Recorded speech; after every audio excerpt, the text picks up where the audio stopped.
क्या नाम है आपका? मेरा नाम शब्बीर अहमद है। कहाँ के प्रबंधक हैं आप? मैं अल्फारूक इंटर कॉलेज का प्रबंधक हूँ, इटवा।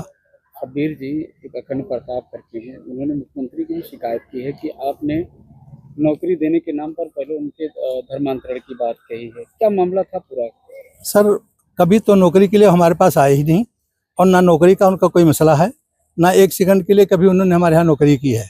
हाँ, अलबत्ता यह है कि आज से कोई 3 साल पहले एक मरतबा अपने आप को गरीब बन करके 2 लोग लेकर के आए थे। वकील अब्दुल सलाम साहब इटवा के रहने वाले और एक अब्दुल मोहित साहब सिमरा के रहने वाले, ये दोनों आए थे। और ये कि हम गरीब आदमी हैं, हमारे वालिद ने हमको घर से निकाल दिया, हमारी कुछ मदद कर दीजिए। हमने कहा भाई हमारे पास स्कूल में इस तरह का कोई प्रावधान नहीं है, हम नहीं कर सकते, लेकिन बहरहाल आप आए हो तो हम अपने जेब से आपकी कुछ मदद करते हैं। तो हमने तकरीबन 2000 रुपया उनको दे दिया। ये बात हुई और चली गई। उसके 2-3 महीना बाद फिर वो दोबारा मेरे पास आए और चाहते थे मुझे कुछ पैसा मिल जाए।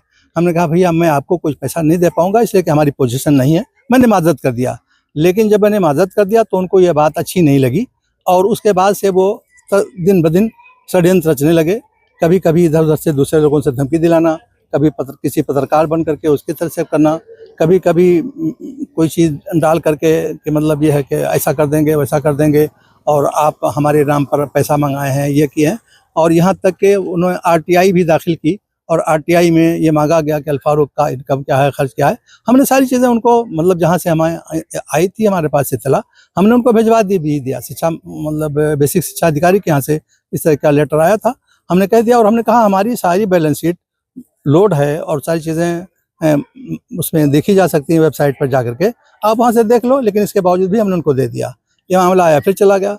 फिर 4-6 महीना गुजरता है तो किसी के ज़रिए से कभी कुछ इल्ज़ाम लगा करके, कभी कुछ इल्ज़ाम लगा करके ये फ़ोन करते रहते हैं।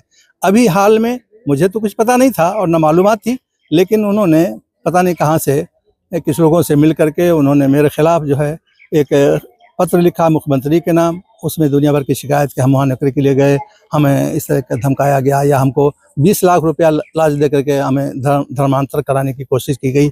और फिर वो हम पर इल्ज़ाम लगाया गया कि मेरा ताल्लुक़ छांगुर से है। हालांकि कभी नाम तक नहीं, ख्वाब में भी नहीं उनका नाम नहीं सुना था, और आज तक के जानने की क्या बात है।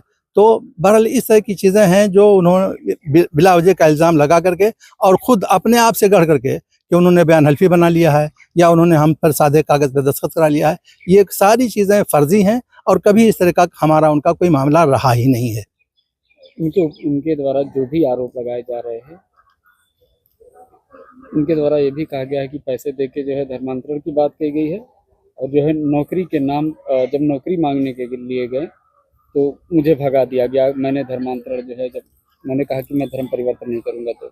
सर, आप ये जान लीजिए कि हमारे पास तकरीबन 130 का स्टाफ है, जिसमें 5-6 हिंदू टीचर भी हैं, और एक दिन से नहीं, तकरीबन वो कोई 15 साल से है, कोई 20 साल से है, कोई 10 साल से है, और मुस्तकिल तौर पर वो नौकरी कर रहे हैं। इसी तरह से हमारे पास और भी दूसरे कैटेगरी के भी यहाँ छोटे काम करने वाले कर्मचारी हैं, मिसल झाड़ू देने वाले या और चपरासी के उस पर काम है।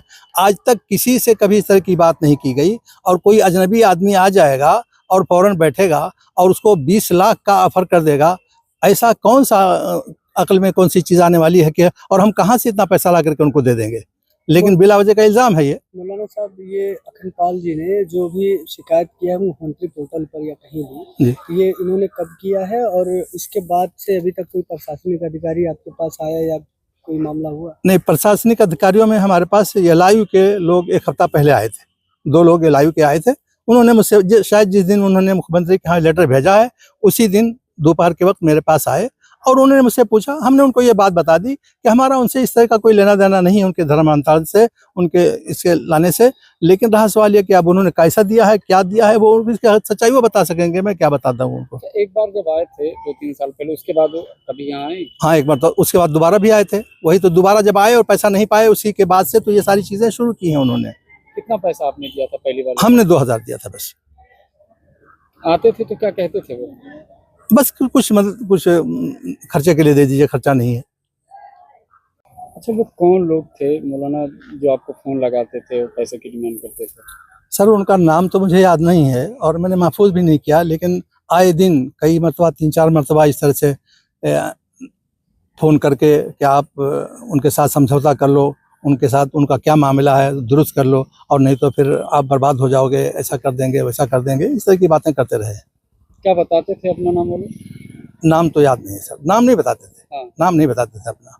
आपने बताया कि कुछ पत्रकार लोग भी जो है फोन हाँ, पे- कुछ पत्रकार लोगों ने भी फ़ोन किया, लेकिन अब उस वक्त अपना पत्रकार बन करके कि मैं फला हूँ, और मैंने उसको ज़्यादा केयर भी नहीं किया, और मोबाइल मुझे ज़्यादा सेव ऑफ करने की आदत भी नहीं, और न जानता हूँ, इस बुनियाद पर मैंने उनको सेव भी नहीं किया। मौलाना साहब, अगर आपके साथ इस तरह की घटना हो रही थी और 3 साल से मामला चल रहा था, तो क्या आपने कभी इस मामले में प्रशासनिक अधिकारियों को बताया नहीं, शिकायत नहीं किया? नहीं नहीं नहीं, शिकायत नहीं की, कभी नहीं। क्या वजह रही, क्यों नहीं आपने शिकायत किया? अब ये जान करके कि फालतू किस्म के लोग हैं, इनके पीछे हम कितना पढ़े, हम अपनी स्कूल देखें, अपना ये देखें कि हम उनके पीछे पढ़ने जाएं। अच्छा, ये पत्रकार लोग ये नहीं बताते थे किस चैनल से हैं, किस पेपर से हैं, कौन है? नहीं, ऐसा तो नहीं बताया। एक आध मरतबा नाम लिया, खाली अपना नाम लिया, उसके बाद फिर उन्होंने इस तरह की बातें की, लेकिन याद नहीं है मुझे नाम उनका।